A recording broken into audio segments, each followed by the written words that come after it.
एक राजा बहुत बड़ा प्रजापालक था। हमेशा प्रजा के हित में प्रयत्नशील रहता था। वो इतना कर्मठ था कि अपना सुख, ऐशो आराम सब छोड़कर सारा समय जन कल्याण में ही लगा देता था। यहाँ तक कि जो मोक्ष का साधन है, मतलब भगवत भजन, उसके लिए भी वो समय नहीं निकाल पाता था। एक सुबह राजा वन की तरफ भ्रमण करने के लिए जा रहा था कि उसे एक देव के दर्शन हुए। राजा ने देव को प्रणाम करते हुए उनका अभिनंदन किया और देव के हाथों में एक लंबी चौड़ी पुस्तक देखकर उनसे पूछा, महाराज, आपके हाथ में ये क्या है? देव बोले, राजन, ये हमारा बही खाता है जिसमें सभी भजन करने वालों के नाम हैं। राजा ने निराशा युक्त भाव से कहा, कृपया देखिए तो इस किताब में कहीं मेरा नाम भी है या नहीं।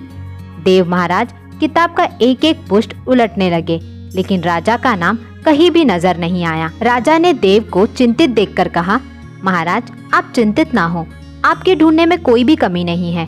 वास्तव में ये मेरा दुर्भाग्य है कि मैं भजन कीर्तन के लिए समय नहीं निकाल पाता और इसीलिए मेरा नाम यहाँ नहीं है। उस दिन राजा के मन में आत्मग्लानि सी उत्पन्न हुई, लेकिन इसके बावजूद उन्होंने इसे नजरअंदाज कर दिया और फिर से परोपकार की भावना लिए दूसरों की सेवा करने में लग गए। कुछ दिन बाद राजा फिर सुबह वन की तरफ टहलने के लिए निकले तो उन्हें वही देव महाराज के दर्शन हुए। इस बार भी उनके हाथ में एक पुस्तक थी। इस पुस्तक के रंग और आकार में बहुत भेद था और ये पहली वाली से काफी छोटी भी थी।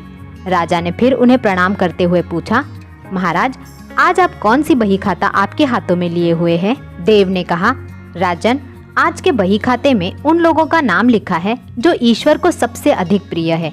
राजा ने कहा, कितने भाग्यशाली होंगे वो लोग। निश्चित ही वो दिन रात भगवत भजन में लीन रहते होंगे। क्या इस पुस्तक में कोई मेरे राज्य का भी नागरिक है? देव महाराज ने बही खाता खोला और ये क्या, पहले पन्ने पर पहला नाम राजा का ही था। राजा ने आश्चर्यचकित होकर पूछा, महाराज, मेरा नाम इसमें कैसे लिखा हुआ है? मैं तो मंदिर भी कभी कभार ही जाता हूँ। देव ने कहा, राजन, इसमें आश्चर्य की क्या बात है? जो लोग निष्काम होकर संसार की सेवा करते हैं, जो लोग संसार के उपकार में अपना जीवन अर्पण करते हैं, जो लोग मुक्ति का लोभ भी त्याग कर प्रभु के निर्बल संतानों की सेवा सहायता में अपना योगदान देते हैं, उन त्यागी महापुरुषों का भजन स्वयं ईश्वर करता है। हे राजन, तू पूजा पाठ नहीं करता, लेकिन लोगों की सेवा कर तू तो असल में भगवान की ही पूजा करता है। परोपकार और निस्वार्थ लोक सेवा किसी भी उपासना से बढ़कर है। देव ने वेदों का उदाहरण देते हुए कहा, कर्म करते हुए 100 वर्ष जीने की इच्छा करो तो कर्म बंधन में लिप्त हो जाओगे। राजन, भगवान दीन दयालु है, उन्हें खुशामद नहीं भाती बल्कि आचरण भाता है। सच्ची भक्ति तो यही है कि परोपकार करो, दीन दुखियों का हित साधन करो। अनाथ, विधवा, किसान और निर्धन आज अत्याचारियों से सताए जाते हैं।